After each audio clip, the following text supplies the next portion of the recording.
अगले कॉलर हमारे साथ जुड़े हैं दिल्ली से वीरेंद्र। वीरेंद्र जी, बहुत बहुत स्वागत है आपका। नमस्कार सिस्टर। नमस्कार। गुरुजी नमस्कार। वीरेंद्र जी का स्वागत बहुत बहुत। गुरुजी पहले तो ये बताइए, गुरुजी आप कहाँ चले जाते हो? हमारा तो बिल्कुल यही दिल नहीं लगता। सही पूछे ना, इतने दिन दिखते ही नहीं है बिल्कुल भी, है गुरुजी? तबीयत तो ठीक है गुरुजी इतनी? हाँ, बहुत अच्छी तबीयत है। हाँ गुरुजी, बहुत ही इतना वो लगता है गुरुजी, क्या बताए, आप मत जाया करो। एकदम ऐसा लगता है जैसे मझधार में छोड़ जाओ, बिल्कुल दिल ही नहीं लगता बिल्कुल भी। अच्छा गुरुजी, कुछ सवाल है थोड़े। गुरुजी, मैंने पहले एक बार आपको बोला था ना, ये मम्मी जी के लिए बताया था, वो गर्भाशय में जो बताया था। तो अब वो गर्मियों में ज्यादा प्रॉब्लम करता है गुरुजी। सर्दियों में तो उन्होंने लेती नहीं है दवाई, आपको बता ही रखा मैंने पहले ही, बहुत कम लेती है।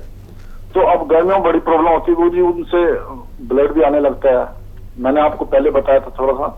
सर्दियों में ठीक रहता है, लेकिन घर में बहुत परेशान हो जाती है गुरुजी। इसके लिए आपने बताया था नमक जैतून बताया था गुरुजी, ठीक है ना? इसके लिए फिर यही दे, कुछ और भी है गुरुजी? अब क्यों आप देंगे? उनको बहुत प्रॉब्लम होती है गुरुजी।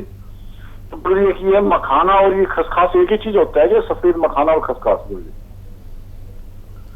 अच्छा ठीक जी। और अभयरिष्ट क्या होता है गुरुजी, और किस बीमारी में काम आता है? कौन सा? अभयरिष्ट। अभयरिष्ट। हाँ जी। और ये क्या जैतून का हम जो सिरका होते हैं, ये क्या अचार के रूप में भी डाल सकते हैं? अचार जैसे डालना होता है घर में, तो उसमें डाल सकते हैं गुरुजी सिरका जो? ठीक है ठीक है, धन्यवाद गुरुजी। हाँ, जैतून का सिरका अचार में मिला लेते हैं, और जैतून का सिरका खुद अचार या चटनी के तौर पर इस्तेमाल होता है, और वो स्वादिष्ट तो होता है, आपको पता है, तो आप इसमें मिला सकते हैं। और क्या सवाल है? उनकी मम्मी को प्रॉब्लम है गर्भाशय की, उसी को लेकर। अच्छा देखिए,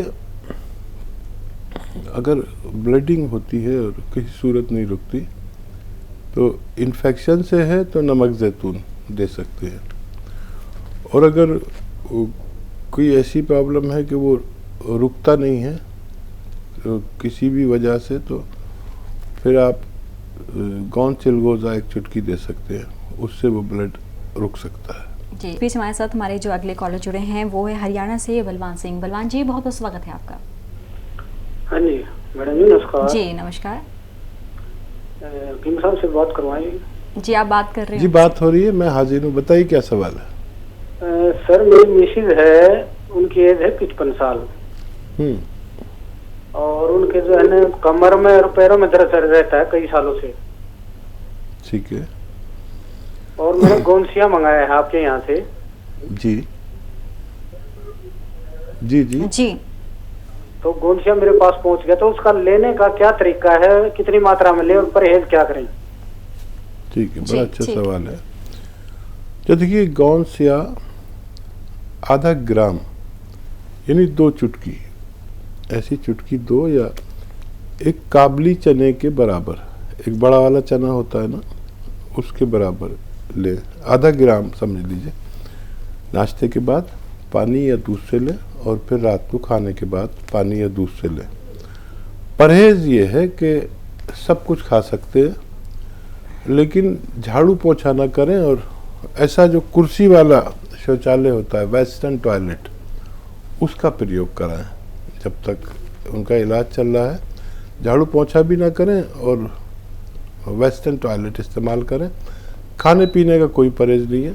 वज़न नहीं उठाएं तो बहुत फ़ायदा मुमकिन है। चलते हैं हमारे अगले कॉलर की तरफ, जो जुड़े हैं हमारे साथ बाबू। बहुत बहुत स्वागत है आपका। हाँ जी नमस्कार। जी नमस्कार। हाँ जी, हमारा एक सवाल था जी। कि हमारी कूल्हे में दर्द रहता है पिछले हिस्से में, जी। और हमारी तले पूरी टांग में रहता है, बाईं टांग में। तो इसके लिए दवाई पूछ रहे थे कि क्या करना है, क्या दवा है या नहीं? जी, आपके बाई टांग में क्या रहता है? दर्द रहता है, दर्द, ठीक कूल्हे है। से लेके और नीचे पैर तक। ठीक है। आपकी उम्र? उम्र है लगभग 55। ठीक है। अच्छा देखिए, एक तो वज़न बिल्कुल ना उठाएं, ये 2 बातों का ख्याल रखें खास। वज़न बिल्कुल नहीं उठाएं और वेस्टर्न टॉयलेट, ये कुर्सी वाला शौचालय यूज़ करें।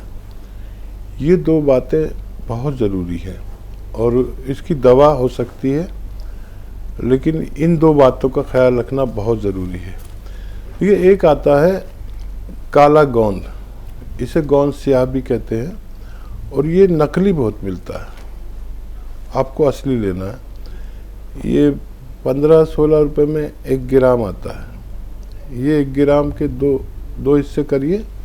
आधा ग्राम सुबह नाश्ते के बाद पानी या दूध से ले लीजिए और आधा ग्राम रात को खाने के बाद पानी या दूध से ले लिया करिए। लगातार अब 2-3 महीने अगर आप इसे इस्तेमाल करते हैं और हिदायत पर भी अमल करते हैं तो आपका ठीक होना मुमकिन है। इस बीच हमारे साथ हमारे अगले कॉलर जुड़ गए हैं पठानकोट से सुषमा। सुषमा जी, बहुत बहुत स्वागत है आपका। नमस्कार मैम। नमस्कार सर। जी नमस्कार। सर मेरे 2-3 सवाल हैं। जी सर मेरा एक बेटा है, उसकी है ना एडी के ऊपर थोड़ा सा जो ये एंकल होता है उससे एक थोड़ी सी गांठ है, और उसके लिए हमने उसका वो अल्ट्रासाउंड भी करवाए, MRI भी करवाई। वो हड्डी के साथ नहीं है, वो ऊपर वाली स्किन में है, और वो डॉक्टर ने उसका थेरेपी भी की पर वो उसको ठीक नहीं हुई। एक ये है, और दूसरा मेरी बहन है, वो उसको टाइफाइड रहता है। वो पहले 7-8 साल पहले उसको टाइफाइड हुआ था और वो 4-5 महीने बड़ी बीमार रही थी। उसके बाद वो अब ठीक है, पर अब उसको क्या होता है, साल 6 महीने के बीच उसको टाइफाइड हो जाता है दोबारा। पर जब मतलब उसको बुखार नहीं होता, अब बुखार नहीं होता, सिर्फ उसके क्या होता है, हड्डियों में दर्द होती है। जब वो टेस्ट करवाते हैं तो उसको टाइफाइड आता है। तो उसको पेट के लिए हम वो आपके वो 6 जो पाउडर है, वो 6 चीज़ों का पाउडर बना के और जैतून नमक वो भी दे रहे हैं उसको। तो तीसरा ये है कि जो मैं तो आपका शाह गोंद वो खा ही रही हूँ, मुझे तो उसके साथ काफ़ी फर्क था। अब मैंने दूसरी बार फिर मंगवा लिया, वो खा रही हूँ और बच्चों को भी वो दे रही हूँ गोंद मरिंगा। तो सर वो अब मेरी क्या है कि जो मेरी जीभ बिल्कुल वाइट है। माफ कीजिए, जीभ जो है मेरी वो वाइट है, मतलब पिंक कलर में जीभ नहीं है मेरी। और जैसे काफी उसमें जैसे मैं कोई बात करती हूँ तो लार वो बाहर टपकती है। ठीक है, ठीक है। हाँ जी है सर। तो गोंद स्याह से तो आपको भगवान ने फ़ायदा दिया और दूसरे लोगों को भी फ़ायदा आपको धीरे धीरे होता जाएगा। अच्छा, जीभ अगर आपकी वाइट है तो ये जो खाने का सोडा है ना, मीठा सोडा जिसे कहते हैं, 1 चुटकी, और अपने हाथ पे ऐसे रखें और ऐसे दांतों पर ऐसे मालिश कर लें, मसूड़ों पर, और फिर उसके जो लार आती है उसे थूक दें चाहे तो, लेकिन कुल्ली नहीं करें। रोज़ाना 1 बार ऐसा किया करें तो आपकी जीभ में भी फ़ायदा होना मुमकिन है। जी, साथ ही इनके जो बेटे हैं उनके एडी के पास गांठ बन गई है। और देखिए, अगर कोई तकलीफ नहीं है तो उसे छेड़छाड़ ना करें, और कोई तकलीफ है तो फिर उस बच्चे को भी गोंद स्याह दे सकते हैं और उस गांठ को खुश्क भी किया जा सकता है। गोंद चिलगोज़ा 1 चुटकी रोज़ाना देकर। लेकिन ये देखें कि उनको तकलीफ़ है कि नहीं है। अगर तकलीफ़ नहीं है तो कुछ भी ना कराएं, वो कभी कभी अपना आप ही अच्छी हो जाती है।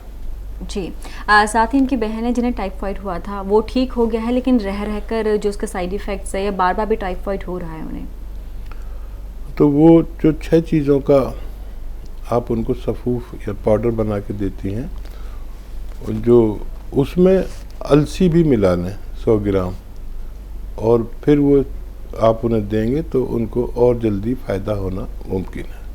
जी, इस बीच हमारे साथ हमारी अगली कॉलर जुड़ गई है रामपुर से मलीना। मलीना जी, बहुत बहुत स्वागत है। डॉक्टर साहब से बात करना चाहती हूँ मैं थोड़ा। जी, आपकी बात हो रही है आपसे, मैं हाजिर हूँ।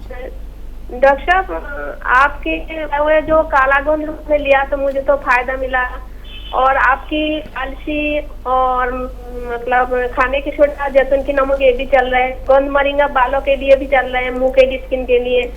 तो डॉक्टर साहब मुझे एक शिकायत है, मुझे हाथ पैरों में आग है बहुत, और दूसरा है ये दाढ़ों में ठंडा पानी लगती है और तकलीफ भी होती है, और ऐसा लगता है दाढ़ों की जो जड़ है वो खाली हो गया। तो इसके लिए डॉक्टर साहब और कोई उपाय हो तो थोड़ा बता दीजिएगा।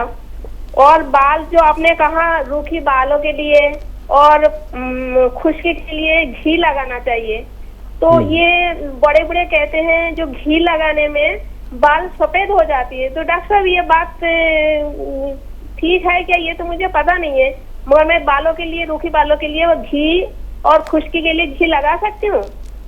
और मुझे कौन सी शैम्पू लगाना ठीक है? और डॉक्टर साहब एक बात और है, मेरे भाभी है, एक ही भाभी है, ब्रेन स्ट्रोक है, तो इतने हाई है उनकी, मगर वो दवाई कर रहे हैं, कोई आराम नहीं मिल पा रहा है डॉक्टर साहब। तो बहुत सी दवाई ले रहे हैं, मगर कुछ दवाई लेती है तो आराम होती है, जब छोड़ देती है तो आराम नहीं होती है। जी मलिना जी, यहाँ आपकी आवाज़ साफ नहीं आई, आप परेशान मत होइए, आपकी परेशानी का हल आपको यहाँ मिलेगा। आपकी भाभी को क्या परेशानी है? उनकी ब्रेन स्ट्रोक है, ब्रेन अच्छा स्ट्रोक। जी ठीक है। हाँ, तो वो दवाई ले रहे हैं तो कोई आराम नहीं हो पा रही है, और दवाई बहुत महंगी है, हालत सही नहीं है उनकी, मतलब परिवार की जो कमाई धंधा कोई इतनी नहीं है। तो हम चाहते हैं डॉक्टर साहब इस ब्रेन स्ट्रोक के लिए, मतलब उनकी सिर में मतलब कोई भी कहता है मोटरसाइकिल आवाज हो रहा है, कोई भी कहता है ट्रक की, कोई भी कहता है बास की, मतलब सिर के अंदर इतनी आवाज होती है जो पागल हो जाता है, ऐसी लेट ही रहती है तो ठीक है, अगर जब उठ के तो बहुत परेशान होती है। तो डॉक्टर साहब इस ब्रेन स्ट्रोक के लिए आपकी कोई दवाई हो तो मुझे बता देंगे तो डॉक्टर साहब बहुत मेहरबानी होगी। जी सारे सवाल लिखे ना इनके। सबसे पहले इसी का इलाज सुन लीजिए कि ऐसे बैठना है उनको मेरी तरह, और ये कान ये मोढ़े से उनके शोल्डर से मिलाएं, और ऐसे मिलाते रहें 3 मिनट तक। अच्छा, एक साथ नहीं मिला सकते तो पूरे दिन में 3 मिनट ही एक्सरसाइज करनी है ये वाली, ऐसे, और 3 मिनट ही एक्सरसाइज, ये पूरी तरह मोड़े। देखिए मैं ये ठोडी यहाँ से मोड़ के यहाँ तक ले आता हूँ ऐसे, ये भी 3 मिनट करें। ये बहुत ज़रूरी एक्सरसाइज है, ज़रूर करें। और नमक जैतून 1 चुटकी, खाने का सोडा 1 चुटकी पानी में मिलाकर रोज़ाना 2 बार पिलाएं। आपकी ये अजीज़ा, आपके रिश्तेदार को फ़ायदा होना मुमकिन है। जी, साथ ही जो मलिना खुद हैं उनके हाथ पैरों में दाग है, उसके लिए वो यहाँ पर कोई उपाय जानना चाहती हैं। दाग है? जी। अच्छा देखिए, अगर सफ़ेद दाग है तो उसका इलाज बहुत लंबा है, साल भी लग सकता है। तो सफ़ेद दागों के लिए एक तो ले आंवला का, आंवला सूखा मिलता है, 100 ग्राम ले लें, 100 ग्राम आंवला, 100 ग्राम धनिया, 100 ग्राम अलसी और 100 ग्राम बाबची। बाबची एक दवा का नाम है जो खुशबूदार होती है मेथी की तरह, और 100 ग्राम गोंद मोरिंगा सफ़ेद। इन सबको लेकर पाउडर बना लें, और 1 ग्राम सुबह 1 ग्राम शाम खाने से आपका ये रोग काफ़ी दिन में जाके फ़ायदा होना मुमकिन है। जी, साथ ही इन्हें दांतों में भी परेशानी रहती है, दाढ़ में इन्हें दर्द रहता है, ठंडे गर्म की इन्हें परेशानी है। हाँ, ये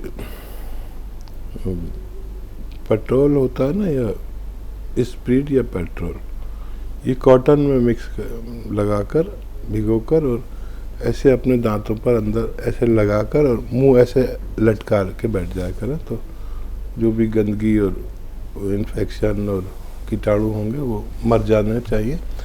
दिन में 1 बार करें और 4-5 दिन करें, तब आपको फ़ायदा होना मुमकिन है। साथ ही एक और सवाल था इनका, जो इनके बाल हैं वो काफ़ी रूखे हो गए हैं, रूसी की परेशानी है, किसी ने घी लगाने की सलाह दी है, पर बहुत से लोग कह रहे हैं वो लगाने से बाल सफ़ेद हो जाते हैं, तो वही वो जानना चाहती हैं क्या वाकई में ये बात सच है? अधिक घी लगाने से बाल सफ़ेद होने का तो कोई ताल्लुक ही नहीं है। अब लगाने से अगर बाल सफ़ेद हो जाए तो खाने से क्या हाल होगा? तो घी तो अच्छी चीज़ है, और इसे आप लगा सकते हैं रूसी के लिए। ये फ़ौरन फ़ायदा करता है। जैसे आज आपने लगाया तो अगले दिन आपको आधा फ़ायदा हो जाता है।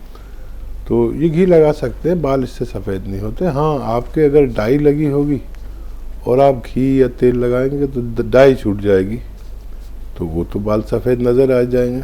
लेकिन अगर आपके बाल ठीक हैं तो आप इसको ये घी लगा सकते हैं। साथ ही ये शैम्पू के बारे में भी जानना चाहते हैं, किस तरह का शैम्पू इन्हें इस्तेमाल करना चाहिए? देखिए, शैम्पू सबसे ज़्यादा नुकसान देते हैं। अगर केमिकल, और केमिकल्स में भी जो कपड़े धोने का सोडा मिला होता है उसमें, कास्टिक जो मिली होती है वो ख़तरनाक है। जो कास्टिक डिटर्जेंट केक में होती है कपड़े धोने के, वही डाल देते हैं उसमें। तो सादा साबुन से आप इस्तेमाल करें, सादा साबुन, मामूली साबुन इस्तेमाल करें। कुछ दिन आप देखेंगे कि आपके बाल खूब अच्छे हो सकते हैं।